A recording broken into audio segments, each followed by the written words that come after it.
Les doigts tachés d'encre de Harrison Blake tremblaient tandis qu'il pliait la première lettre, adressée à une femme dont il n'avait jamais vu le visage, mais dont les mots avaient déjà commencé à changer sa vie d'une manière qu'il ne pouvait encore comprendre. Nous étions en 1881 et Harrison travaillait depuis 3 ans comme ouvrier agricole près de Prescott, en Arizona, lorsque son ami Charlie lui suggéra de passer une annonce dans le journal de Philadelphie pour trouver une correspondante. Charlie avait trouvé sa propre épouse de cette manière, une femme douce nommée Martha, qui avait fait le voyage vers l'ouest 2 étés auparavant et qui tenait désormais une maison bien entretenue à la périphérie de la ville. Harrison avait 24 ans. Il était buriné par le soleil et endurci par le travail exigeant consistant à conduire le bétail et à réparer des clôtures.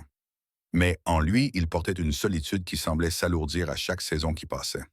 Ses parents étaient morts de fièvre lorsqu'il avait 17 ans, ne lui laissant rien d'autre qu'une Bible usée et la vieille selle de son père. Il avait dérivé du Texas au Nouveau-Mexique et s'était finalement installé en Arizona, toujours en mouvement, ne trouvant jamais vraiment un endroit qui lui semblait être plus qu'une simple étape sur une route sans fin. L'annonce lui coûta près d'1 semaine de salaire, mais Charlie lui assura que cela en valait la peine. Une bonne femme rend la vie d'un homme digne d'être vécu, lui dit Charlie en lui tapotant l'épaule. Tu ne peux pas te tuer à la tâche et appeler ça une vie, Harrison. Tu as besoin de quelqu'un qui t'attende à la maison. 3 mois s'écoulèrent avant qu'il ne reçoive sa première réponse. La lettre était arrivée au magasin général de la ville, remise par le vieux M. Peterson, qui s'occupait du courrier. Harrison avait presque oublié l'annonce, se convainquant qu'aucune femme respectable ne voudrait correspondre avec un ouvrier agricole qui n'avait rien d'autre à offrir que ses mains calleuses et une couchette dans une cabane commune. Elle s'appelait Grace Thompson, avait 22 ans et vivait à Philadelphie avec sa tante et son oncle. Son père était imprimeur et était décédé lorsqu'elle avait 15 ans, laissant derrière lui des dettes qui avaient englouti tout ce que la famille possédait. Sa mère était décédée en couche quelques années auparavant, emportant le bébé avec elle. Grace écrivait d'une main claire et élégante qui témoignait de son éducation et de son raffinement. Mais il y avait aussi une chaleur dans ses mots qui serrait le cœur de Harrison, d'une émotion qu'il n'avait pas ressentie depuis des années, peut-être même jamais. Elle n'écrivait pas de choses sophistiquées et ne formulait aucune exigence. Au contraire, elle lui posait des questions sur sa vie, sur le territoire de l'Arizona, sur l'aspect du ciel au coucher du soleil et sur la luminosité des étoiles à l'ouest. Harrison s'assit dans le dortoir cette nuit-là, une seule lanterne projetant des ombres sur les murs en bois brut, et il lui répondit. Il lui parla des montagnes qui entouraient la vallée, de la façon dont elles se teintaient de violet et d'or dans la lumière déclinante. Il décrivit l'odeur de l'air après une rare pluie dans le désert, propre, vive et pleine de promesses. Il écrivit à propos des chevaux avec lesquels il travaillait, de la vieille jument têtue nommée Daisy, qui ne se laissait manipuler que par lui, et du jeune poulain qu'il dressait et qui semblait très prometteur. Il ne parla pas de la solitude ni des années difficiles. Pas encore. Au lieu de cela, il essaya de brosser un tableau de la vie qu'il menait, espérant qu'elle y trouverait quelque chose qui méritait d'être approfondi. Sa deuxième lettre arriva 6 semaines plus tard, et elle était plus longue que la première. Grace lui parla de son travail de couturière, de ses journées passées dans le salon de sa tante, à confectionner des robes pour des femmes riches qui ne remarquaient même pas son existence. Elle écrivit qu'elle se sentait prisonnière d'une ville qui semblait rétrécir chaque jour, où la suie des usines tout recouvrait de gris et où le bruit ne s'arrêtait jamais, même la nuit. Elle avouait rêver d'espaces ouverts et de silence, d'un endroit où elle pourrait voir l'horizon dans toutes les directions. J'ai l'impression d'attendre que ma vie commence, écrivait-elle, comme si tout ce qui s'était passé jusqu'à présent n'était que le préambule d'une histoire que je n'ai pas encore lue. Harrison relut cette phrase encore et encore jusqu'à la mémoriser. Il comprenait exactement ce qu'elle voulait dire, car il ressentait la même chose. Il ressentait cela depuis des années, sans savoir comment le formuler. Cette nuit-là, il lui écrivit une lettre plus longue que toutes celles qu'il avait jamais écrites, lui racontant son enfance au Texas, la perte de ses parents, ses années d'errance. Il lui confia des choses qu'il n'avait jamais dites à voix haute, des pensées et des sentiments qu'il avait gardés secrets, parce qu'il n'y avait jamais eu personne qui puisse les comprendre. Les mois passèrent et les lettres devinrent plus fréquentes. Grace écrivait toutes les 2 semaines et Harrison répondait dès que chaque lettre arrivait. Il apprit qu'elle aimait lire, qu'elle empruntait des livres à la bibliothèque et qu'elle restait éveillée tard dans la nuit à tourner les pages à la lueur d'une bougie. Elle lui parla de son roman préféré, des poèmes qui la faisaient pleurer, des histoires qu'elle inventait dans sa tête lorsque le travail de couture devenait trop monotone à supporter. Harrison n'avait jamais été un grand lecteur, à part quelques journaux de temps en temps, mais il se surprit à aller en ville pour acheter un recueil de poésie dont elle lui avait parlé, se débattant avec les vers afin de pouvoir lui écrire à leur sujet et comprendre ce qu'elle aimait dans ses mots. Grace découvrit son travail, le ranch et les transhumances, le moment dangereux où un serpent à sonnette avait effrayé son cheval et où il avait été désarçonné, se cassant 2 côtes. Elle lui répondit avec une telle inquiétude que Harrison se sentit coupable de l'avoir inquiété, mais aussi étrangement réconforté de savoir que quelqu'un se souciait de savoir s'il était blessé ou en bonne santé. Elle lui envoya un mouchoir qu'elle avait brodé avec ses initiales, un cadeau qui arriva emballé dans du papier brun et de la ficelle. Harrison le gardait plié dans la poche de sa chemise, près de son cœur, et parfois, lorsque le travail était particulièrement difficile ou que la solitude était particulièrement intense, il le sortait et regardait les points de couture soignés, preuve que quelque part, loin de là, quelqu'un pensait à lui. Une année passa, puis 18 mois. Les lettres devinrent le centre de la vie de Harrison, ce qu'il attendait avec le plus d'impatience. Il connaissait les pensées et les rêves de Grace mieux que les siens. Il savait qu'elle était gentille avec les chats errants, qu'elle avait un jour soigné un oiseau blessé jusqu'à ce qu'il guérisse, qu'elle ne supportait pas le goût de la réglisse, mais adorait la menthe poivrée. Il savait que sa tante était froide et critique, que son oncle buvait trop, qu'elle se sentait comme un fardeau dans leur foyer malgré les longues heures qu'elle passait à coudre pour contribuer aux dépenses. Il savait qu'elle était courageuse et pleine d'espoir, et peut-être un peu seule, tout comme lui. Harrison commença à économiser sérieusement. Chaque dollar disponible allait dans une boîte en fer qu'il cachait sous son lit. Il faisait des heures supplémentaires quand on le lui proposait, acceptait les tâches que les autres ouvrières du ranch évitaient. Charlie le remarqua et lui en parla un soir alors qu'ils étaient assis dehors devant le dortoir en train de fumer. « Je vais lui demander de venir dans l'Ouest, » dit Harrison en regardant la fumée s'élever vers le ciel qui s'assombrissait.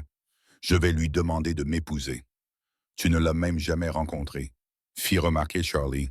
Mais son ton n'était pas méchant. « Je la connais mieux que je n'ai jamais connu personne, » répondit Harrison. « Je sais ce qui compte. Je connais son cœur. » Charlie resta silencieux pendant un moment, puis il acquiesça. « Alors tu devrais lui demander. Mais tu auras besoin de plus que ce que tu as dans ta boîte en fer blanc. Tu auras besoin d'une maison où l'emmener, pas seulement d'une couchette dans une cabane partagée. » Harrison savait que Charlie avait raison. Il se mit à chercher un autre travail, quelque chose qui serait mieux rémunéré et lui offrirait un avenir. L'occasion se présenta de manière inattendue. Le propriétaire du ranch, un homme bourru mais juste nommé Samuel Wright, appela Harrison dans son bureau un après-midi et lui fit une offre. « Je suis trop vieux pour tout ça, » dit Samuel en montrant vaguement les papiers éparpillés sur son bureau. « Mes fils ne s'intéressent un peu à l'élevage. Ils veulent en retourner dans l'Est pour devenir hommes d'affaires. J'ai besoin de quelqu'un en qui je peux avoir confiance pour gérer les affaires ici. Quelqu'un qui connaît le travail de la terre. Je t'ai observé, Blake. Tu es stable et tu travailles dur. Je veux t'offrir le poste de contremaître. Il est assorti d'une maison, la vieille maison en adobe près du ruisseau, et d'un salaire décent. Qu'en dites-vous? » Harrison avait du mal à croire ce qu'il entendait. Ce poste allait tout changer. Il aurait un vrai foyer, un avenir, quelque chose à offrir qui dépasserait les promesses vaines et les rêves. Il accepta immédiatement, serrant la main de Samuel avec une poigne qui fit rire le vieil homme. « On dirait que je viens de vous céder tout le territoire, » dit Samuel. « J'espère que vous me donnerez raison de vous faire confiance. »« Je le ferai, monsieur, » promet Harrison. « Vous ne le regretterez pas. » La maison en adobe avait besoin de travaux, mais elle était solide. Elle était située sur une petite colline surplombant un ruisseau qui coulait presque toute l'année, entouré de peupliers qui fournissaient de l'ombre pendant la chaleur estivale accablante. Harrison passait tout son temps libre à la réparer, à boucher les trous dans les murs, à remplacer les volets cassés, à nettoyer les sols couverts de poussière et de négligence depuis des années.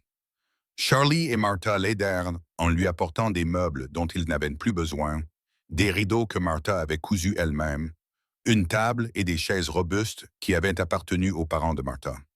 Lorsque la maison fut aussi prête qu'il pouvait la rendre, Harrison s'assit et rédigea la lettre la plus importante de sa vie. Sa main tremblait tandis qu'il écrivait, et il rédigea 3 brouillons avant d'être satisfait.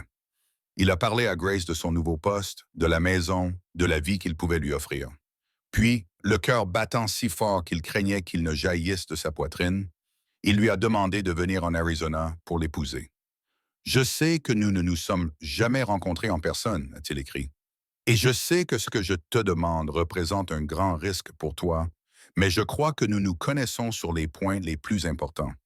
Je connais ta gentillesse et ton courage. Je connais vos rêves et vos peurs. Vous connaissez les miens. Je ne peux pas vous promettre une vie luxueuse ou facile, mais je peux vous promettre honnêteté et dévouement, ainsi qu'un foyer où vous serez toujours chérie. Je vous aime, Grace. Je vous aime depuis votre 3e lettre, dans laquelle vous décriviez votre sentiment d'attendre que votre vie commence. Ma vie n'a commencé qu'après avoir lu votre première lettre, et elle ne sera complète que lorsque vous serez à mes côtés. Dites oui, s'il vous plaît. Viens dans l'Ouest et deviens ma femme. Il posta la lettre, puis vécut les 6 semaines les plus longues de sa vie.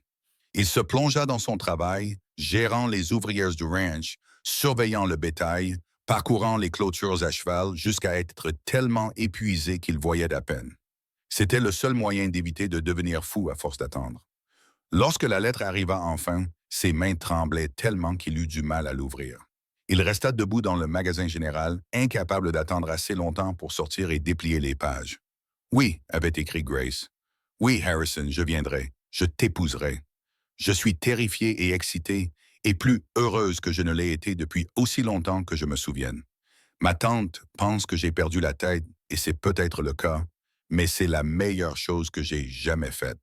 Je prendrai le train jusqu'à sa destination finale, puis la diligence à partir de là. Je devrais arriver à Prescott le 15 septembre. Je serai la femme en robe de voyage bleue portant une valise en cuir marron. J'ai hâte de te rencontrer enfin, d'entendre ta voix, de commencer notre vie ensemble. Avec tout mon amour, Grace. » Le 15 septembre était dans 6 semaines. Harrison comptait les jours comme un homme qui compte les jours qui le séparent de son salut. Il prépara la maison avec encore plus de soin, s'assurant que tout était parfait. Il acheta de nouvelles couvertures pour le lit, de la vaisselle pour la cuisine, un fauteuil à bascule pour la véranda, car Grace avait mentionné une fois dans une lettre qu'elle adorait s'asseoir dans le fauteuil à bascule de sa grand-mère lorsqu'elle était enfant. Il acheta une nouvelle chemise et fit nettoyer et repasser son unique costume. Il se fit couper les cheveux et cirer ses bottes.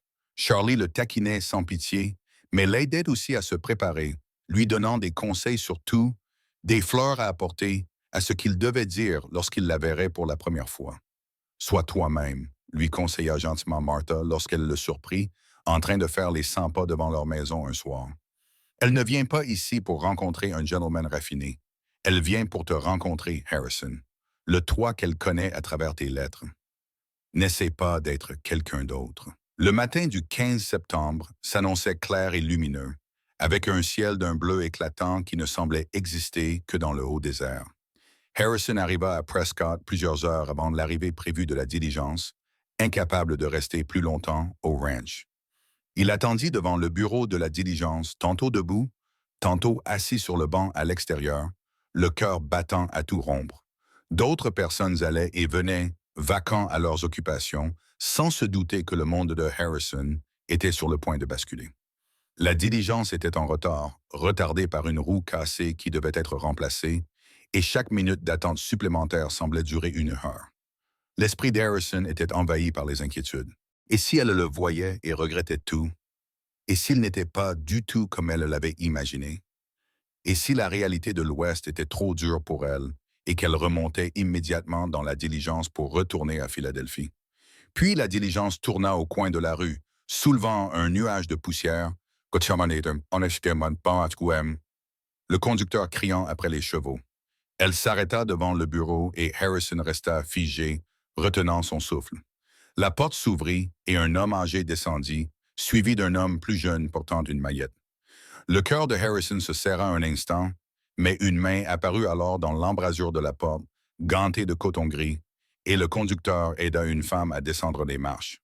Elle portait une robe de voyage bleue, quelque peu froissée par le trajet, et tenait une maillette en cuir marron dans sa main libre. Elle avait les cheveux foncés, relevés sous un chapeau simple, et lorsqu'elle regarda autour d'elle, scrutant les visages des personnes rassemblées à la gare, Harrison vit que ses yeux avaient la couleur de l'eau d'un ruisseau au soleil, gris, vert et clair. Elle n'était pas belle au point d'arrêter la circulation ou de lancer des navires, mais il y avait quelque chose dans son visage, une ouverture, une intelligence et une chaleur qui coupèrent le souffle à Harrison. Leurs regards se croisèrent et il vit son expression changer.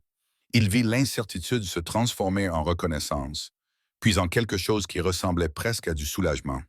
Il s'avança vers elle sans y penser, et elle posa sa valise et s'approcha de lui. Ils s'arrêtèrent à quelques mètres l'un de l'autre, soudainement mal à l'aise. Deux personnes qui avaient partagé leurs pensées et leurs sentiments les plus profonds, mais qui ne s'étaient jamais échangés plus qu'une poignée de main. Grace, dit Harrison, et sa voix sortit rauque. Il s'éclaircit la gorge et réessaya. Grace Thompson. Harrison Blake, répondit-elle, les larmes aux yeux mais souriante.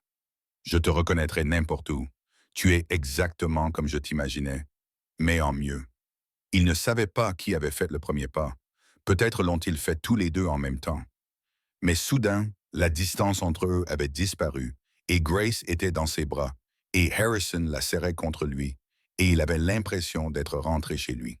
Il avait l'impression d'être arrivé au bout d'un long voyage dont il ignorait qu'il l'avait entrepris, comme s'il avait trouvé quelque chose qu'il ne savait pas qu'il cherchait. Elle s'ajustait parfaitement contre sa poitrine, la tête nichée sous son menton, et elle était chaude, solide et réelle, plus réelle que tout ce qu'il avait connu dans toute sa vie.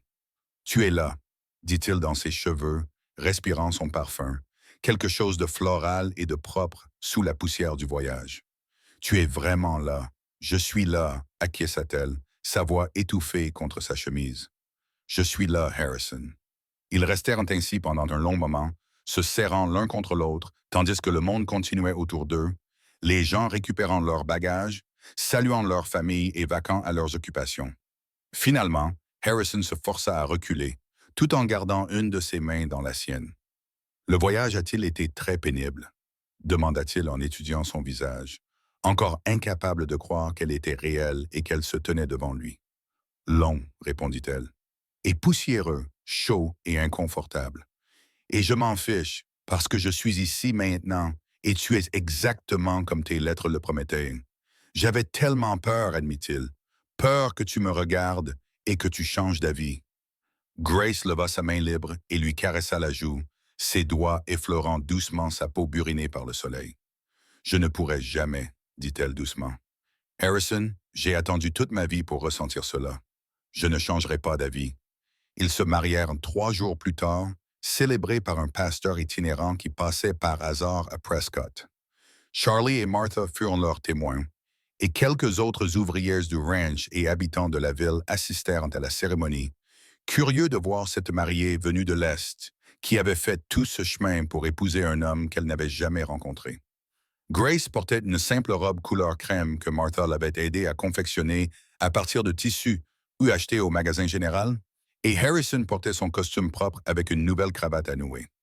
La cérémonie fut brève et concise, le pasteur ayant apparemment plusieurs autres arrêts à faire avant la tombée de la nuit, mais Harrison n'entendit de toute façon presque pas les paroles. Il était trop concentré sur Grace, sur la façon dont la lumière de l'après-midi se reflétait dans ses cheveux, sur le léger tremblement de sa main lorsqu'elle la posa dans la sienne. En chemin, elle lui sourit lorsque le pasteur les déclara mari et femme. Le trajet jusqu'au ranch fut silencieux. Tous deux étaient soudainement timides maintenant qu'ils étaient mariés, maintenant qu'ils allaient être seuls ensemble. Harrison lui montra les points de repère le long du chemin. La formation rocheuse qui ressemblait à un géant endormi, l'endroit où il avait vu un jour un puma, la bifurcation qui menait à la maison de Charlie et Martha. Grace écoutait, posait des questions et regardait tout avec des yeux écarquillés, admirant les vastes espaces, les montagnes au loin, le ciel infini. C'est tellement plus grand que je ne l'imaginais, dit-elle à un moment donné. Tant d'espace. J'ai l'impression de pouvoir enfin respirer. Lorsqu'ils arrivèrent à la maison, Harrison insista pour la porter pour franchir le seuil, malgré ses protestations amusées, qui trouvaient cela démodé et ridicule. À l'intérieur, elle marcha lentement dans les pièces, touchant les objets, examinant les meubles, les rideaux, la vaisselle dans la cuisine. Elle s'arrêta à l'entrée de la chambre, regardant le lit avec ses nouvelles couvertures, et Harrison la vit déglutir péniblement. « Tu as faim ?» demanda-t-il, lui laissant de l'espace, comprenant qu'elle avait peut-être besoin de temps. « Je ne suis pas un grand cuisinier, mais je peux préparer du bacon et des haricots, et Martha nous a donné un panier de provisions. »« Je meurs de faim, » admit Grace en se tournant vers lui. « J'étais trop nerveuse pour manger pendant le voyage. » Ils s'affairèrent ensemble dans la cuisine, déballant le panier de Martha, mettant la table, faisant chauffer le café. Cette première tâche domestique accomplie ensemble aurait dû être gênante, mais au contraire, elle leur semblait naturelle, comme s'ils l'avaient déjà faite 100 fois auparavant. Ils discutèrent tout en travaillant, reprenant la conversation facile de leurs lettres. Grace lui raconta ses derniers jours à Philadelphie, les prédictions alarmistes de sa tante et le cadeau surprenant de 20 $ que son oncle lui avait donné pour le voyage. Harrison lui parla de la préparation de la maison, de sa crainte qu'elle ne lui plaise pas, du travail qui l'attendait au ranch. Après avoir mangé, ils s'assirent sous le porche dans les dernières lueurs du jour, regardant le ciel se parer de nuances dorées, roses et violettes.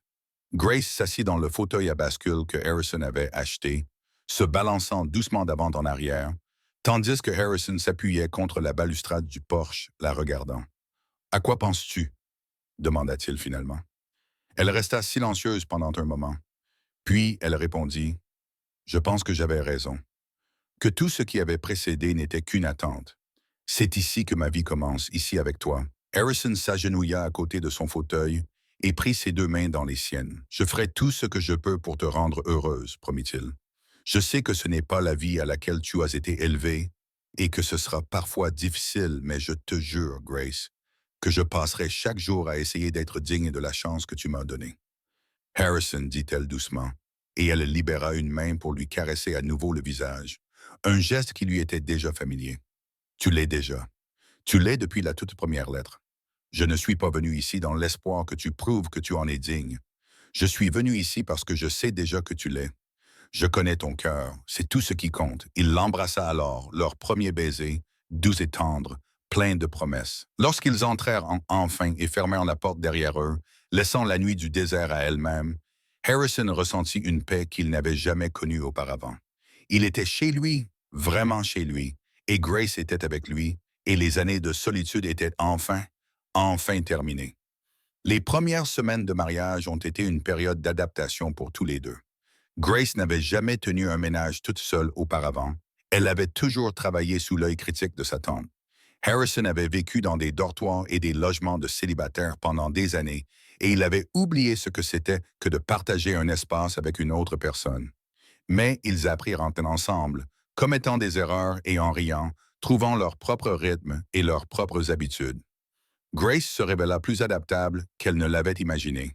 Elle apprit à cuisiner sur le poêle à bois, à puiser l'eau du puits, à s'occuper du petit potager que Martha l'avait aidé à planter. Elle apprit à monter à cheval, bien que timidement et au début, sur la vieille jument Daisy, qui semblait sentir que cette cavalière avait besoin de patience. Harrison rentrait chaque jour à la maison et la trouvait en train de faire quelque chose de nouveau, explorant son nouvel univers avec une détermination qui le faisait l'aimer encore plus. Elle fit de la maison un foyer, ajoutant des touches qui transformèrent la structure de daube nue en un lieu accueillant. Elle cousit des rideaux assortis, confectionna des coussins pour les chaises, disposa des fleurs sauvages et des bocaux sur la table. Elle rangea ses quelques livres et ajouta les siens, créant une petite bibliothèque sur les étagères qu'il avait construite pour elle. Elle écrivait des lettres à Martha pour la remercier de son aide et de sa gentillesse.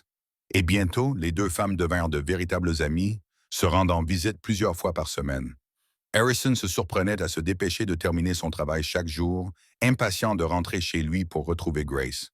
Il arrivait à cheval devant la maison et voyait la lampe déjà allumée à la fenêtre, la fumée s'élevant de la cheminée, et sentait son cœur s'emplir d'une joie qu'il ne pensait pas possible. Ils dînaient ensemble et parlaient de leur journée, puis s'asseyaient sous le porche ou près du feu, selon le temps, et passaient simplement du temps ensemble. Parfois, Grace lisait à haute voix pendant qu'Harrison s'occupait de petites réparations. Parfois, ils se contentaient de discuter, poursuivant les conversations qu'ils avaient commencées dans leurs lettres, mais de manière plus approfondie maintenant qu'ils pouvaient se voir et s'entendre. L'aspect physique de leur mariage s'est développé progressivement, avec tendresse et patience de part et d'autre. Ils étaient tous deux inexpérimentés et parfois maladroits, mais ils étaient patients l'un envers l'autre, apprenant ce qui leur procurait du plaisir, ce qui leur semblait juste. Grace surprit Harrison par sa passion, par la façon dont elle s'animait dans ses bras, et il l'a surpris par sa douceur, par la façon dont il était attentif à ses besoins et à ses désirs. Ils grandirent l'un vers l'autre, s'accordant d'une manière qui semblait inévitable et parfaite. À l'approche de l'hiver, Grace commença à parler de ses rêves pour leur avenir. Elle voulait agrandir le jardin au printemps, peut-être acheter des poules. Elle voulait apprendre à faire du fromage et du beurre pour conserver les fruits et les légumes pendant les mois d'hiver. Elle parlait de faire de la couture si l'une des femmes du ranch avait besoin d'aide. Non pas parce qu'ils avaient besoin d'argent, mais parce qu'elle aimait ce travail et voulait se sentir utile au-delà des tâches ménagères.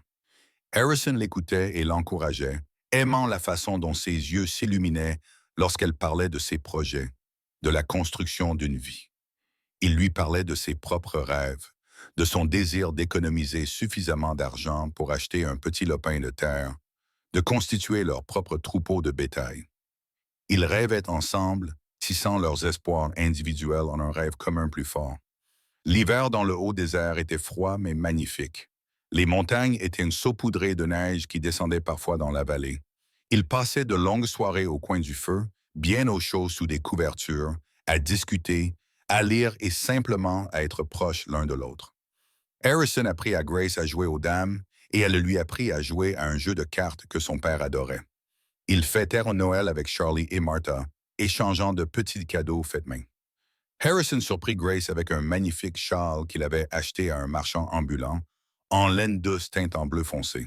« Tu n'aurais pas dû dépenser autant, » protesta Grace, mais elle était clairement ravie, enroulant le châle autour de ses épaules et pressant son visage contre le tissu doux. « Tu mérites de belles choses, » lui dit Harrison. « Tu mérites tout ce que je peux t'offrir et plus encore. » En janvier, Grace commença à se sentir mal le matin, et début février, ils furent certains qu'elle était enceinte.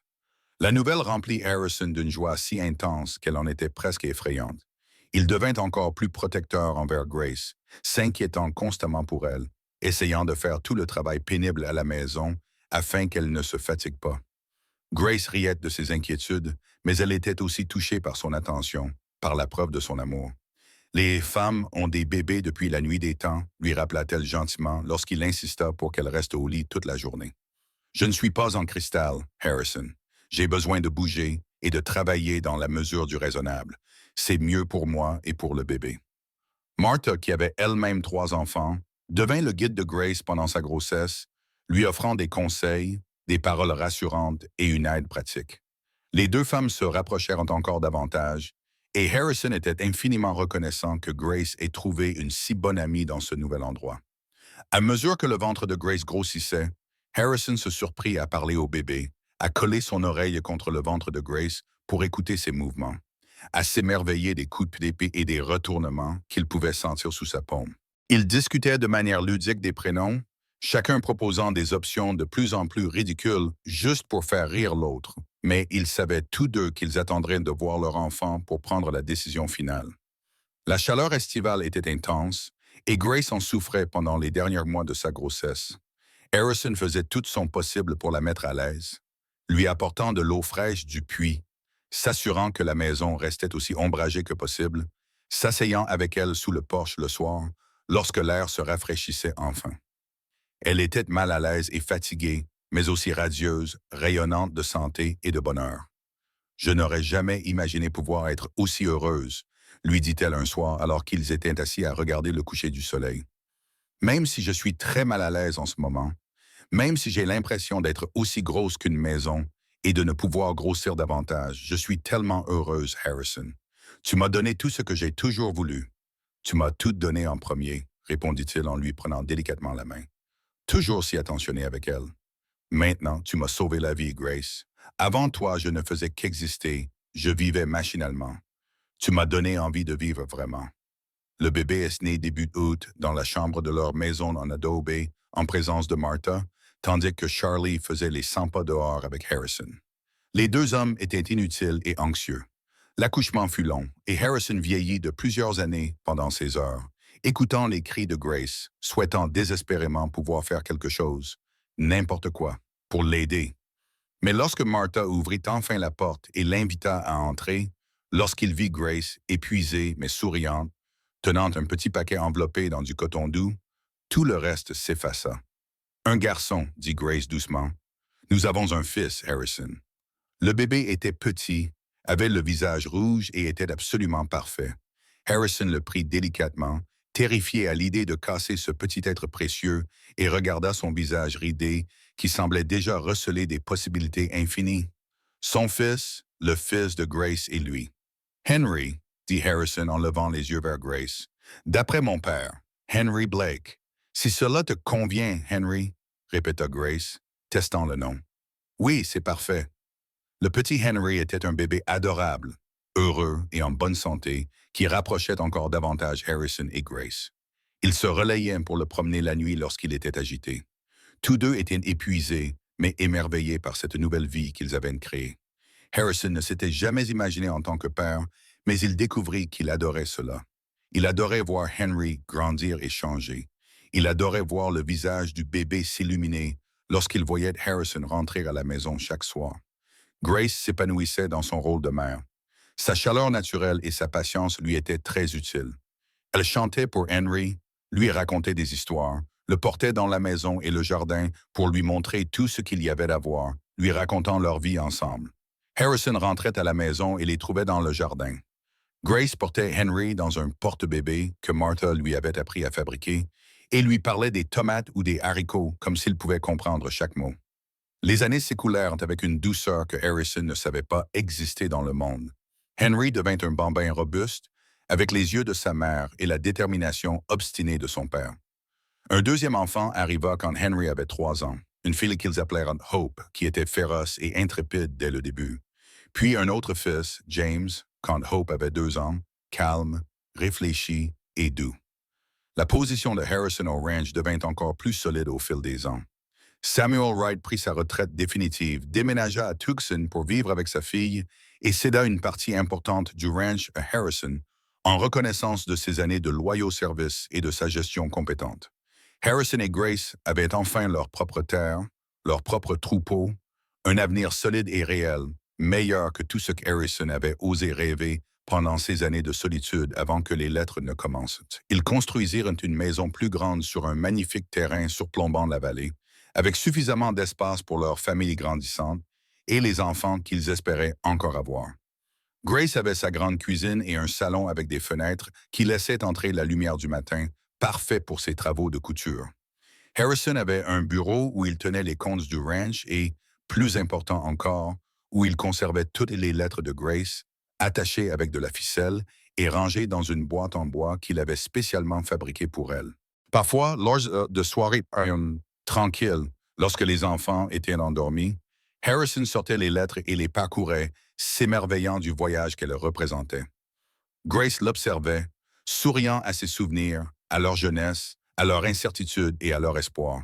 « L'as-tu jamais regretté? » lui demanda Harrison un jour, « d'avoir tout quitté pour venir à l'Ouest pour épouser un homme que tu n'avais jamais rencontré? » Grace resta silencieuse un instant, puis secoua la tête. « Jamais, pas un seul instant. Chaque mot que j'ai écrit dans ces lettres était vrai, Harrison. J'attendais que ma vie commence. Et elle a commencé au moment où j'ai descendu de cette scène et où je me suis jeté dans tes bras. C'est à ce moment-là que tout est devenu réel et juste, exactement comme cela devait être. Je t'aime, dit Harrison en la serrant contre lui. Je t'aime depuis cette 3e lettre, et je t'aimerai jusqu'à ma mort et au-delà. Je t'aime aussi, répondit Grace. Plus que les mots d'une lettre ne pourraient jamais l'exprimer. Les années continuèrent à leur sourire. Leur ranch prospéra. Leurs enfants grandirent en bonne santé et forts. Henry se révéla doué avec les chevaux, doux et patient comme son père. Hope était fougueuse et indépendante, toujours la première à essayer quelque chose de nouveau. James était un lecteur assidu, toujours plongé dans un livre, posant des questions sans fin surtout. Un quatrième enfant arriva lorsque James avait 5 ans.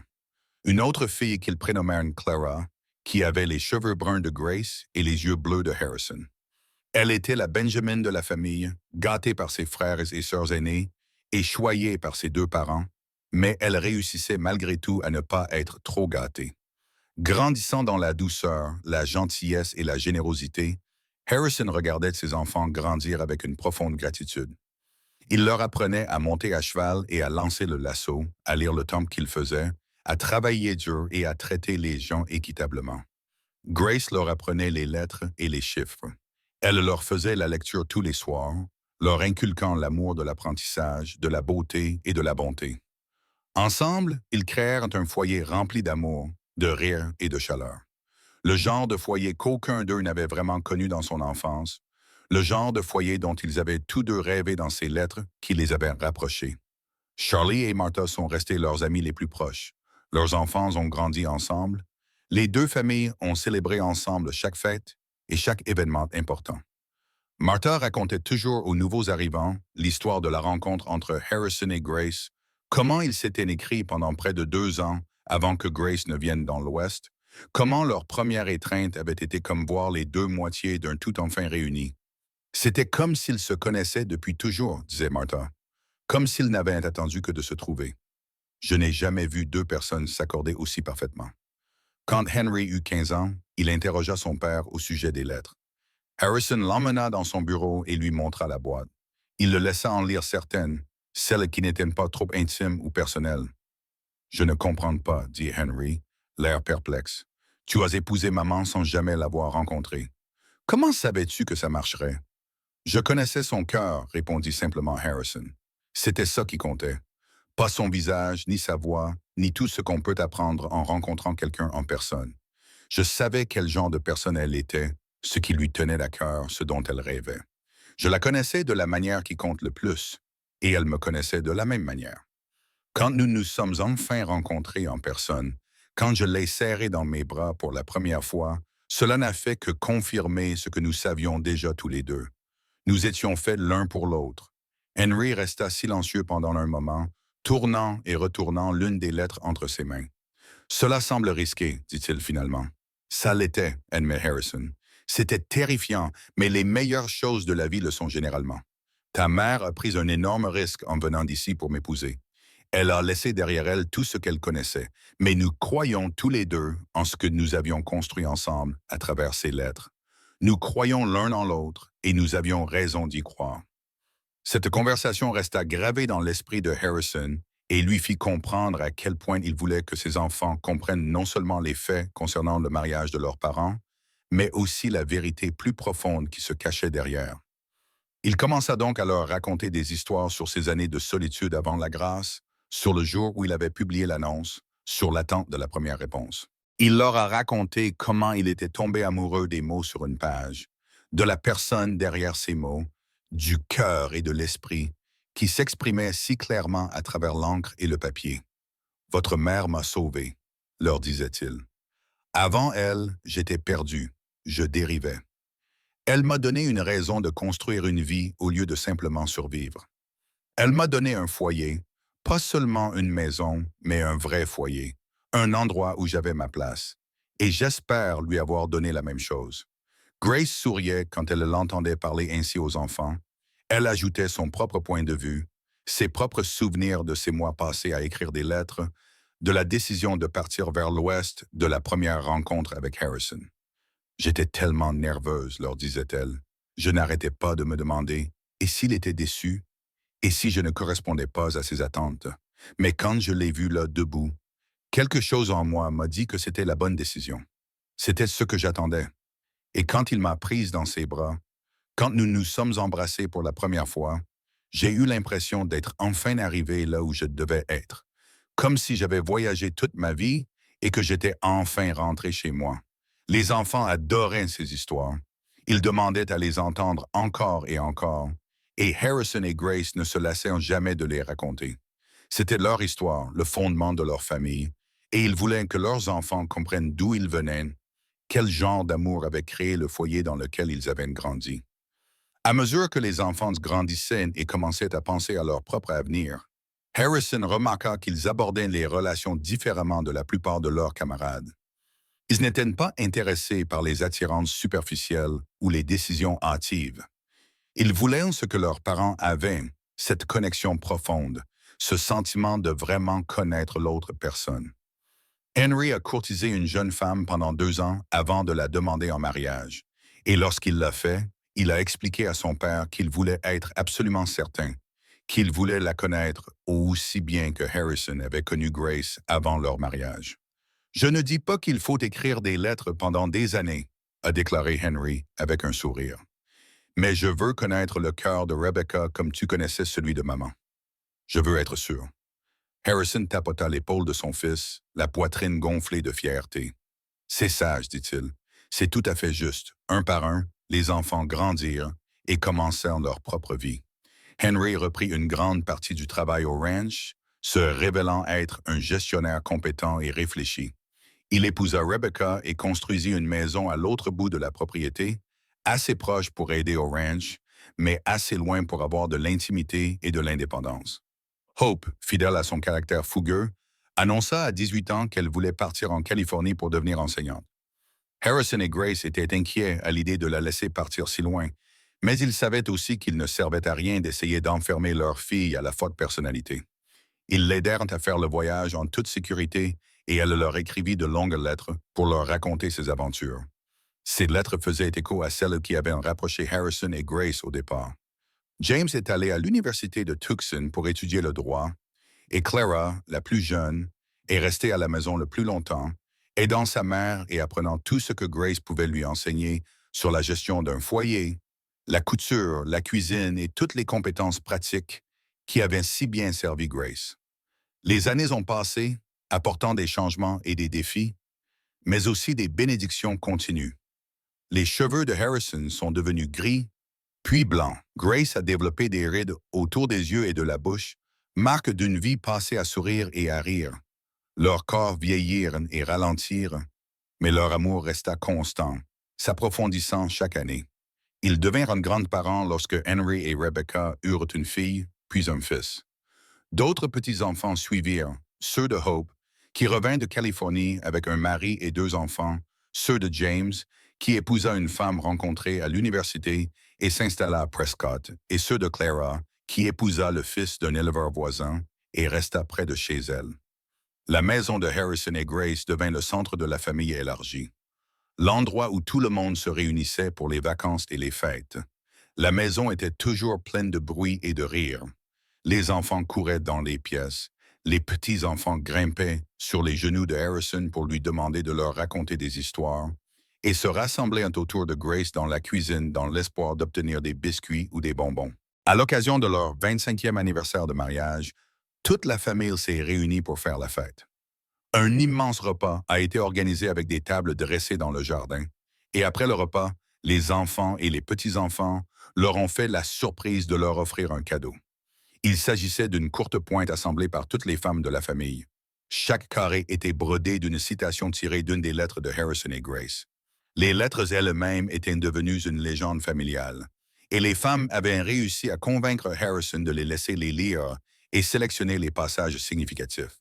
Grace a pleuré lorsqu'elle l'a vu, passant ses mains sur les carrés, lisant les mots qu'elle avait écrits il y a tant d'années, les mots que Harrison lui avait répondus. « Pour tout ce qui compte, nous connaissons le cœur l'un de l'autre, » disait l'un des carrés. « J'ai l'impression que ma vie commence enfin, » disait un autre. « Tu es mon foyer, » disait un troisième. « C'est le plus beau cadeau que j'ai jamais reçu, » dit Grace, la voix étranglée par les larmes. « Merci à vous tous. Cela signifie plus que vous ne pouvez l'imaginer. » Ce soir-là, après que tout le monde soit rentré chez soi, Harrison et Grace s'assirent sur leur porche, enveloppés dans la couette, regardant les étoiles apparaître dans le ciel qui s'assombrissait. Les mêmes étoiles qui étaient là le soir où Grace était arrivée, le soir de leur mariage, tous les soirs de leur vie commune. « 25 ans, dit Grace doucement. Le temps a passé si vite, mais quand je repense à cette époque à Philadelphie, à la femme que j'étais alors, J'ai l'impression que c'était il y a une éternité. Tu m'as sauvé la vie, dit Harrison. Ce n'était pas la première fois, et ce ne serait pas la dernière. Tu le sais, n'est-ce pas? Je n'étais rien avant toi. Je n'avais rien. Tu m'as tout donné. Nous nous sommes tout donnés, corrigea doucement Grace. Nous nous sommes sauvés l'un l'autre, Harrison. Tu penses que je n'avais pas besoin d'être sauvé moi aussi? Je me noyais dans cette petite maison de Philadelphie, étouffé par le jugement de ma tante et la monotonie grise de chaque jour. Tes lettres étaient comme une bouée de sauvetage. Elles m'ont tiré vers quelque chose de mieux. Et puis tu m'as donné ça. Elle fit un geste pour désigner le ranch, les montagnes, le ciel. Cette belle vie, cette maison, cette famille. Nous nous sommes sauvés l'un l'autre. Harrison la serra contre lui et déposa un baiser sur le sommet de sa tête. Je suis l'homme le plus chanceux qui ait jamais existé, dit-il. C'est la vérité. Le jour où tu as répondu à mon annonce, le jour où tu as accepté de venir dans l'heure ouest, le jour où tu es descendu de cette diligence, chacun de ces jours, je suis devenu l'homme le plus chanceux du monde. Ils restèrent assis un moment dans un silence confortable, enveloppés dans la couette, enveloppés dans leurs souvenirs, enveloppés dans l'amour qui les avait soutenus pendant un quart de siècle. Finalement, Grace reprit la parole. Tu te souviens de ce que tu as écrit dans ta dernière lettre, celle où tu m'as demandé en mariage. Je me souviens de chaque mot, dit Harrison. Tu as dit que nos vies ne seraient pas complètes tant que nous ne serions pas ensemble. Tu avais raison. Ma vie n'était pas complète jusqu'à ce moment où tu m'as serré dans tes bras, ce moment où je suis enfin rentré à la maison. Et chaque jour depuis lors a été le cadeau de cette plénitude. Le cadeau d'être exactement là où je suis censé être, avec exactement la personne avec qui je suis censé être. Chaque jour, acquiesça Harrison. Chaque jour, je me réveille reconnaissante. Reconnaissante que tu m'aies répondu. Reconnaissante que tu sois venu. Reconnaissante que tu sois à moi et que je sois à toi. Les années ont passé, apportant leur lot de changements. Harrison et Grace ont progressivement confié la gestion du ranch à Henry, prenant du recul pour profiter de leurs vieux jours avec moins de responsabilités et plus de temps pour les choses qu'ils aimaient. Ils ont voyagé un peu, rendant visite à Hope en Californie, passant du temps avec chacun de leurs enfants et leurs petits-enfants, toujours plus nombreux. Mais ils revenaient toujours chez eux, dans leur ranch, dans la maison qu'ils avaient construite ensemble, dans le lieu qui était devenu le centre de leur univers. Ils ont fêté leur 30e anniversaire, puis leur 35e. Leurs enfants leur ont organisé une fête pour leur 40e anniversaire, un grand rassemblement qui a réuni toute la famille, y compris certains cousins de Grace venus de Philadelphie, qui avaient enfin fait le voyage vers l'Ouest. Harrison s'est levé et a prononcé un discours, remerciant tout le monde d'être venu, remerciant ses enfants pour la bénédiction extraordinaire qu'ils avaient été, remerciant Dieu ou le destin ou toute autre force de l'univers qui l'avait réuni à Grace. Les gens me demandaient parfois si j'avais peur, a-t-il dit, d'épouser une femme que je n'avais jamais rencontrée. Et la réponse est oui. J'étais terrifié, mais j'avais encore plus peur de ne pas tenter ma chance. J'avais plus peur de vivre toute ma vie sans savoir ce que c'était que d'être vraiment connu, vraiment aimé. Grace m'a donné cela à travers ses lettres. Et puis elle m'a donné tout le reste en ayant le courage de venir dans l'Ouest et de devenir ma femme. C'est la personne la plus courageuse que j'ai jamais connue. Et elle a fait de chaque jour des 40 dernières années une aventure et une joie. Je t'aime, Grace. Je t'aimais avant de te rencontrer et je t'aimerai pour toujours. Grace pleurait ouvertement, tout comme de nombreux invités. Elle s'est levée et s'est dirigée vers Harrison, qui l'a prise dans ses bras tandis que tout le monde applaudissait et acclamait ce couple qui avait construit quelque chose de beau et de durable à partir de l'être, de foi et de courage. Ce soir-là, allongée dans son lit, Grace a dit « Nous devrions écrire notre histoire pour nos petits-enfants et arrière-petits-enfants, afin qu'ils sachent comment nous nous sommes trouvés. » Je pense que la courte pointe la raconte assez bien, a répondu Harrison avec un sourire. La courte pointe en raconte une partie, a convenu Grace. Mais je veux qu'ils connaissent toute l'histoire. Je veux qu'ils sachent que parfois, les choses les plus importantes dans la vie exigent des risques et de la foi. Je veux qu'ils sachent que l'amour n'est pas toujours facile ou simple, mais quand il est réel, quand il est vrai, il vaut tout. C'est ce qu'ils ont fait. Ensemble, Ils ont écrit leur histoire, se passant le stylo, ajoutant leurs différents points de vue, leurs souvenirs, leurs pensées et leurs sentiments. Il leur a fallu des mois pour y travailler le soir, se lisant des passages à voix haute, riant de leur jeunesse et de leur incertitude, s'émerveillant de la façon dont tout s'était déroulé. Une fois l'histoire terminée, ils en ont fait des copies pour chacun de leurs enfants et plusieurs autres pour leurs petits-enfants, lorsqu'ils seraient en âge de l'apprécier. L'histoire est devenue une partie intégrante de l'héritage familial, transmise de génération en génération, témoignant de la puissance des mots, du courage et de l'amour.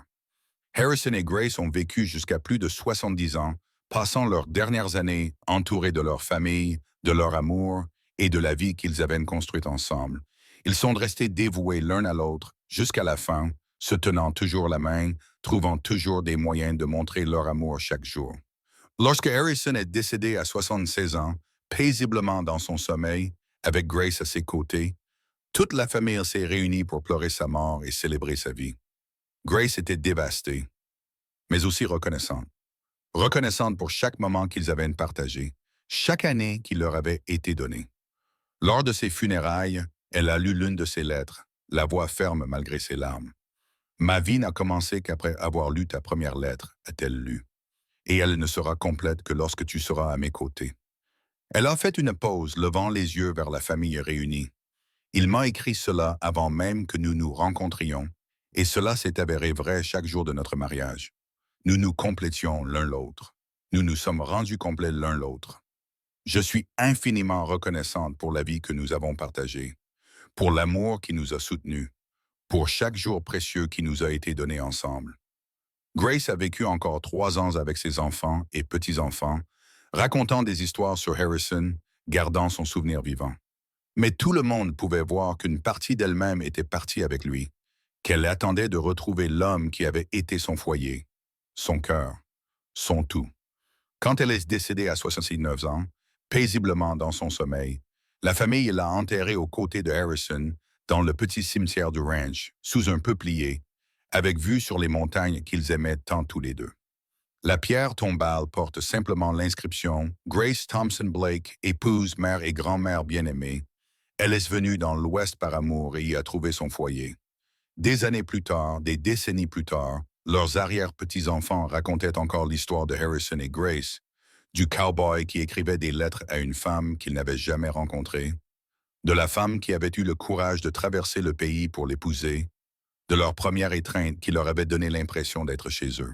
Les lettres elles-mêmes ont été conservées, mises en sécurité dans les archives familiales, et la courte pointe a été soigneusement entretenue et exposée, souvenir tangible d'un amour qui a créé un héritage bien au-delà de ce que Harrison et Grace auraient pu imaginer lorsqu'ils se sont écrits leurs premiers mots timides.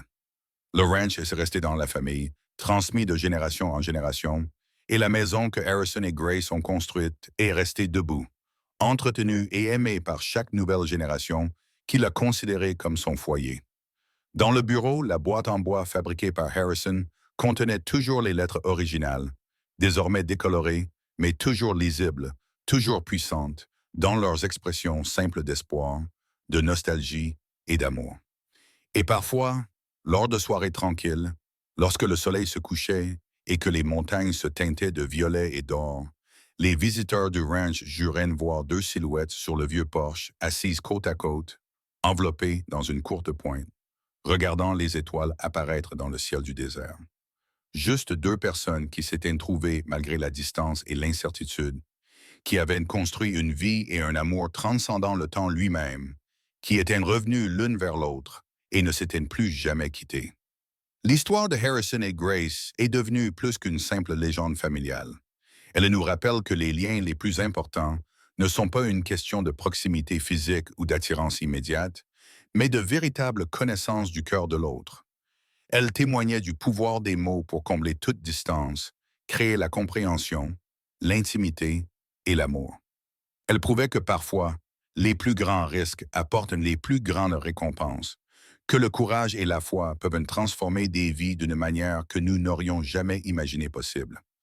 Leurs descendants ont perpétué cet héritage, abordant leurs propres relations avec réflexion et intention, à la recherche du type de lien profond que leurs ancêtres avaient trouvé.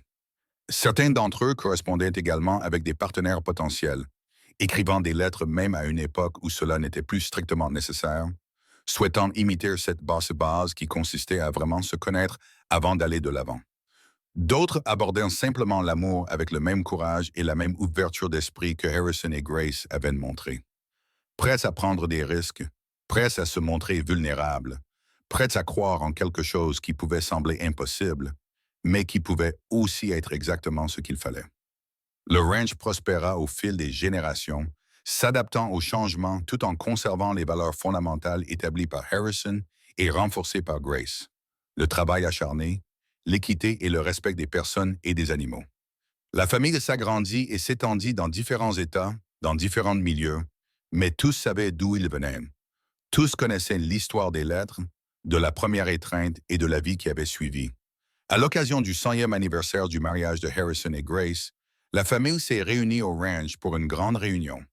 Des centaines de personnes ont envahi la propriété, remplissant la maison et la cour, campant dans des tentes dans les champs, toutes liées par leur descendance de ce cowboy et de cette femme de Philadelphie qui avait osé suivre son cœur vers l'ouest.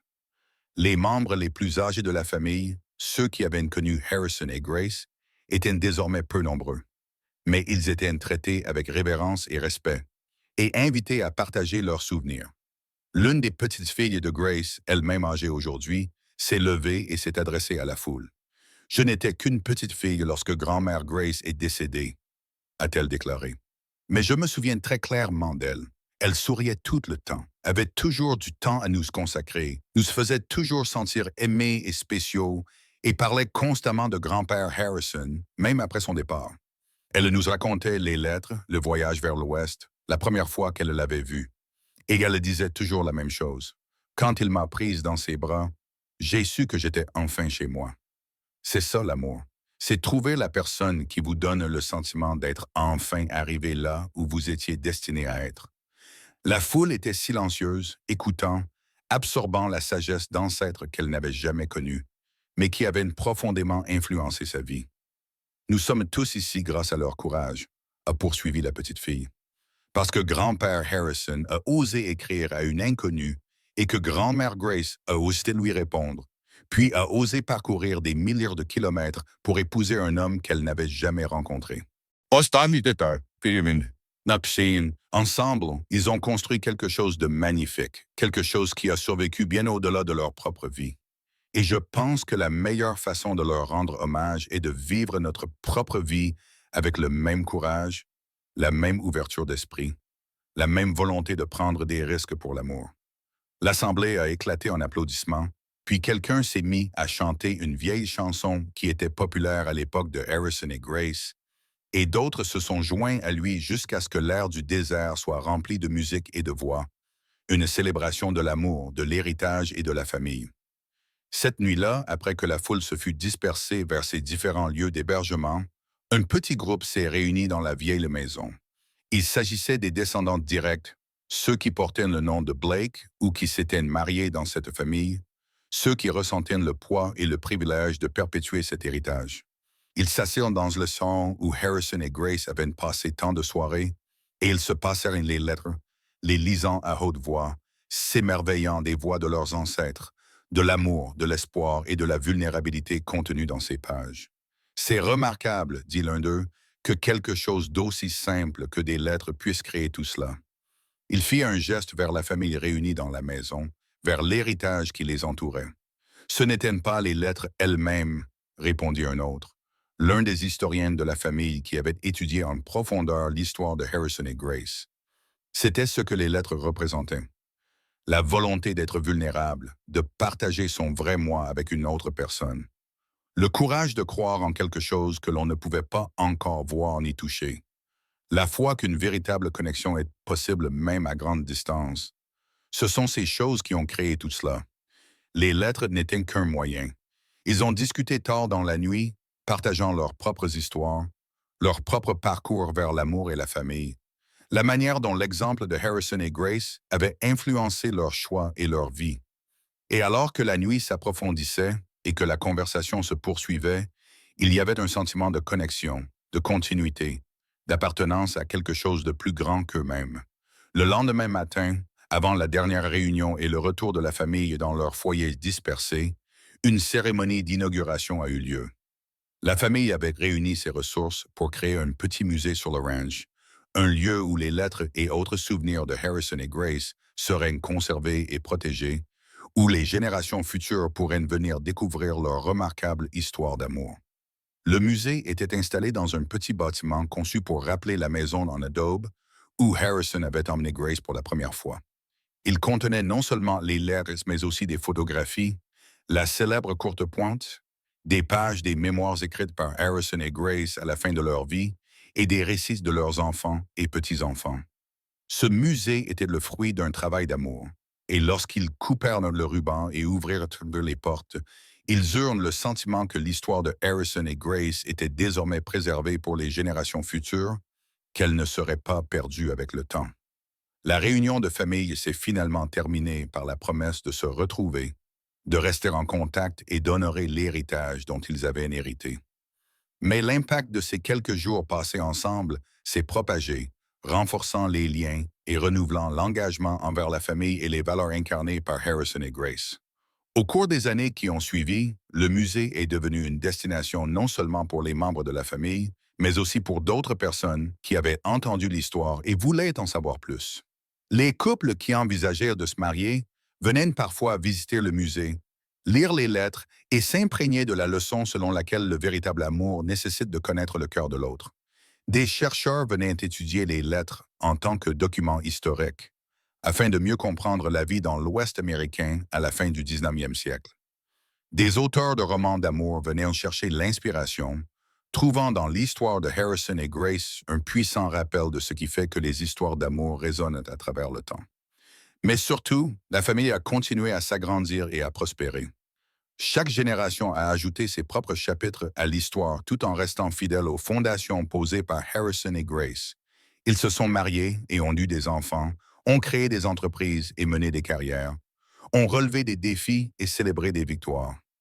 Tout cela renvoyait à cette première lettre, à cette première étreinte, au choix qu'avaient fait deux jeunes gens de tenter leur chance dans quelque chose d'incertain, de beau et d'absolument juste. Le ranch lui-même est resté le symbole de ce qu'il était possible de construire sur la base de l'amour et du travail acharné. La terre était entretenue avec respect et attention. Le bétail était élevé selon les mêmes méthodes que celles mises au point par Harrison. La maison et les bâtiments étaient entretenus avec fierté. Les nouvelles générations vivaient sur la propriété, y élevaient leurs enfants et trouvaient leur propre sentiment d'appartenance dans le lieu créé par Harrison et Grace. Et les soirs tranquilles, lorsque le travail était terminé et que la famille se réunissait sous le porche pour regarder le coucher du soleil, ils parlaient parfois de Harrison et Grace, des lettres, du courage et de l'amour qui avaient tout déclenché. Les parents racontaient l'histoire à leurs enfants, s'assurant qu'elle ne soit jamais oubliée, s'assurant que chaque nouvelle génération comprenne d'où elle venait et ce que cela signifiait. Votre arrière-arrière-arrière-grand. Père Harrison n'était qu'un cowboy solitaire, disait-on-il, travaillant dans un ranch en Arizona, pensant que c'était peut-être tout ce qu'il y avait. Et votre arrière-arrière-arrière-grand-mère Grace était couturière à Philadelphie, se sentant piégée et se demandant si sa vie allait vraiment commencer un jour. Puis, ils ont commencé à s'écrire des lettres, juste des lettres, de l'encre sur du papier, des mots venant du cœur. Et ces mots ont tout changé. Ils se sont trouvés même s'ils étaient séparés par des milliers de kilomètres. Ils connaissaient le cœur de l'autre avant même de se rencontrer. Et lorsqu'ils se sont enfin rencontrés, lorsque Harrison a pris Grace dans ses bras pour la première fois, c'était comme s'il rentrait à la maison. C'est ça l'amour. C'est ce que nous recherchons tous, ce sentiment d'être exactement là où nous devons être, avec exactement la personne avec laquelle nous sommes destinés à être. Les enfants écoutaient les yeux écarquillés, absorbant l'histoire. Et dans certains cas, cela façonnait toute leur compréhension de ce que l'amour pouvait être, de ce qu'il devait être. Ils grandissaient en recherchant ce lien, ce sentiment de vraiment connaître et d'être connu, ce sentiment d'être chez soi. Et ainsi, l'héritage de Harrison et Grace se perpétuait, grandissant et se répandant, touchant des vies qu'ils ne rencontreraient jamais, influençant des choix dont ils ne sauraient jamais rien, créant des répercussions qui allaient bien au-delà de ce qu'ils auraient pu imaginer à leur début. lorsqu'ils échangeaient timidement des lettres. Les lettres elles-mêmes restaient au cœur de tout cela, conservées et protégées, consultées et relues par génération après génération. Certains passages sont devenus des dictons familiaux, répétés si souvent qu'ils ont pris le poids d'écritures sacrées. Nous connaissons le cœur l'un de l'autre. Ma vie a commencé avec ta première lettre. Quand il m'a prise dans ses bras, je me suis senti chez moi. Ces phrases étaient incitées lors des mariages, incluses dans les toasts d'anniversaire, chuchotées aux enfants à l'heure du coucher. Elles se sont tissées dans l'identité de la famille, rappelant d'où ils venaient et ce qu'ils croyaient au sujet de l'amour, des liens et du courage. À l'aube du 21e siècle, qui a apporté des changements et des défis que Harrison et Grace n'auraient jamais pu imaginer, leur histoire est restée pertinente et puissante. À l'ère de la communication instantanée et des relations superficielles, l'histoire d'un cowboy et d'une couturière qui ont pris le temps de vraiment se connaître avant de s'engager l'un envers l'autre semblait plus importante que jamais. Elle constituait un contre-récit à la culture de la rapidité et du jetable, rappelant que les choses les plus importantes demandent du temps, de la volonté et de la vulnérabilité. Le musée s'est agrandi, ajoutant des éléments interactifs et des programmes éducatifs, devenant une ressource pour enseigner à la fois l'histoire de l'Ouest américain et la nature intemporelle des liens humains. Les écoles ont amené leurs élèves à visiter le musée et de nombreux jeunes en sont repartis avec une compréhension différente de ce que peuvent signifier l'amour et l'engagement. Et à travers tout cela, le ranch est resté, la maison est restée, l'héritage est resté.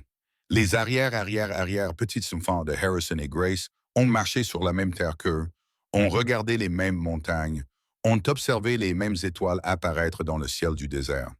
Ils ont dû faire face à des défis différents et ont vécu dans un monde différent.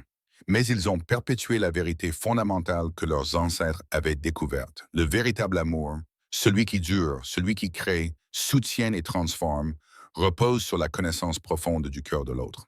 À l'occasion de ce qui aurait été le 150e anniversaire de mariage de Harrison et Grace, la famille a organisé une autre réunion, plus petite que celle du centenaire, mais tout aussi significative. Ils se sont réunis au cimetière, devant les tombes de leurs ancêtres, et chacun a déposé une fleur sur la concession jusqu'à ce qu'elle soit recouverte de fleurs, une explosion de couleurs dans le paysage désertique. Le patriarche actuel de la famille, lui-même âgé aujourd'hui, descendant direct du fils de Harrison et Grace, Henry, s'est levé et s'est adressé à l'Assemblée. Nous sommes ici aujourd'hui pour nous souvenir et honorer l'histoire d'amour qui a rendu nos vies possibles. Il a dit que Harrison et Grace avaient pris le risque de s'aimer. Et ce faisant, ils ont créé quelque chose qui a duré bien au-delà de leur propre vie. Ils nous ont montré que le véritable amour exige du courage, qu'il exige de la vulnérabilité, qu'il exige d'être prêt à tout risquer pour avoir la possibilité de trouver la personne qui vous donne le sentiment d'être chez vous. Ils n'étaient pas des gens parfaits. Ils ont commis des erreurs, ont dû faire face à des défis, ont été en proie au doute, mais ils se sont choisis l'un l'autre chaque jour pendant plus de 40 ans. Et c'est ce choix, cet engagement, cet amour que nous célébrons aujourd'hui. Il a marqué une pause regardant autour de lui la famille réunie, composée de plusieurs générations. Tous liés par la décision prise par deux personnes il y a plus d'un siècle et demi. Nous perpétuons leur histoire. Il poursuivit. Nous leur rendons hommage non seulement en nous souvenant d'eux, mais aussi en vivant notre propre vie avec le même courage et le même engagement qu'ils ont démontré. Lorsque nous choisissons nos partenaires, lorsque nous nous engageons envers nos familles, lorsque nous construisons nos foyers et nos vies, nous poursuivons ce que Harrison et Grace ont commencé. Nous ajoutons nos propres vers aux poèmes qu'ils ont commencés. Et un jour, lorsque nous ne serons plus là, nos descendants se réuniront ici et se souviendront de nous. Et espérons-le, ils diront que nous aussi avons vécu avec amour et courage et que nous avons apporté quelque chose de positif à cet héritage dont nous avons hérité. L'Assemblée resta silencieuse pendant un moment, absorbant ces paroles, ressentant le poids et la beauté de l'héritage qu'ils portaient. Puis, spontanément, les gens commencèrent à partager leurs propres histoires, leurs propres expériences sur la façon dont l'exemple de Harrison et Grace avait influencé leur vie. Les couples parlèrent d'avoir lu les lettres et ensemble avant de se fiancer, d'avoir utilisé cette histoire comme modèle pour construire leur propre relation. Les parents parlèrent d'avoir enseigné à leurs enfants l'importance de vraiment connaître quelqu'un avant de s'engager avec lui. Les grands-parents ont parlé de la stabilité et de l'amour qui avaient caractérisé leur propre long mariage et de la façon dont ils remontaient à l'exemple donné il y a si longtemps. Alors que le soleil se couchait sur les montagnes, peignant le ciel de nuances dorées, roses et violettes, la famille s'est progressivement dispersée, retournant à ses différentes maisons et à ses différentes vies, emportant avec elle un sentiment renouvelé de connexion les uns aux autres et à l'histoire qui les unissait. Le ranch a continué à exister, s'adaptant et se modernisant lorsque cela était nécessaire, mais toujours dans le respect de son histoire et de son héritage. Le musée est resté un élément essentiel de la propriété, attirant des visiteurs du monde entier qui avaient entendu parler de cette remarquable histoire d'amour et voulaient en savoir plus. Les lettres de Harrison et Grace ont finalement été numérisées et mises en ligne, permettant à des personnes du monde entier de lire les mots qui avaient tout déclenché et d'être inspirés par le courage, la vulnérabilité et l'espoir contenus dans ces pages. Et bien que le monde ait changé de multiples façons, que la technologie ait progressé, que la société ait évolué et que les défis auxquels les gens étaient confrontés aient pris des formes différentes, la vérité fondamentale au cœur de l'histoire de Harrison et Grace est restée constante et pertinente. Le véritable amour repose sur la connaissance profonde du cœur de l'autre. Les plus grandes récompenses exigent souvent les plus grands risques, et trouver la personne qui vous donne le sentiment d'être chez vous vaut tous les efforts nécessaires pour la trouver. L'histoire du cow-boy qui écrivait des lettres à une femme qu'il n'avait jamais rencontrée et de la femme qui a eu le courage de traverser le pays pour le serrer dans ses bras a continué à inspirer, à interpeller et à réconforter des générations de personnes éloignées des événements originaux. Elle témoignait de la puissance des mots, du courage, de la foi et surtout de l'amour. Et quelque part, dans la façon dont le vent du désert soufflait à travers les peupliers, dans la façon dont la lumière tombait sur la vieille maison au coucher du soleil, dans la façon dont la famille se réunissait, partageait des histoires et transmettait l'héritage. Harrison et Grace ont continué à vivre. Leur amour n'a pas diminué avec le temps, mais s'est au contraire renforcé et élargi, touchant des vies et des cœurs bien au-delà de ce qu'ils avaient jamais imaginé possible en ce jour de septembre 1841 où ils se sont embrassés pour la première fois. Et enfin, ils sont rentrés chez eux,